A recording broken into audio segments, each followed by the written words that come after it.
പ്രതിഷേധക്കാരെ ഭയക്കുന്ന സർക്കാർ. കേരളം ഭരിക്കുന്നത് ഇടതു സർക്കാരാണ്. വിപ്ലവമാണ് മുദ്രാവാക്യം. പക്ഷേ സ്കൂൾ കുട്ടികളുടെ പ്രതിഷേധം പോലും കാണാനുള്ള കരുത്തില്ല. വേദനകളാണ് പ്രതിഷേധമായി മാറുന്നത്. നീതിയാണ് നടക്കുന്നതെങ്കിലും വേദനകൾ ഉണ്ടാകാൻ സാധ്യതയുണ്ട്.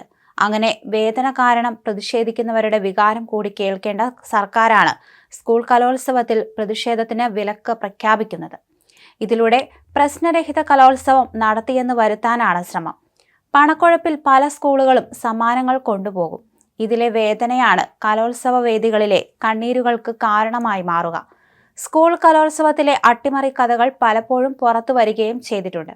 ഈ സാഹചര്യത്തിലെ പ്രതിഷേധ വിലക്ക് പണമുള്ളവർക്ക് വേണ്ടിയാണെന്ന വാദവും സജീവം. സംസ്ഥാന സ്കൂൾ കലോത്സവം തുടങ്ങുന്നതിന് തൊട്ടു മുൻപായിട്ടാണ് പരസ്യ പ്രതിഷേധങ്ങൾക്കെതിരെ കടുത്ത നടപടിയുമായി സർക്കാർ രംഗത്തെത്തുന്നത്.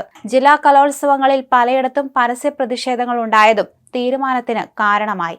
എറണാകുളത്ത് ഒളിമ്പിക്സ് മാതൃകയിൽ സർക്കാർ സംഘടിപ്പിച്ച സ്കൂൾ കായികമേളയുടെ സമാപന ചടങ്ങ് പ്രതിഷേധത്തിൽ മുങ്ങിയതിനെതിരെ വേദിയിൽ വെച്ചു തന്നെ വിദ്യാഭ്യാസ മന്ത്രി രംഗത്തെത്തിയിരുന്നു.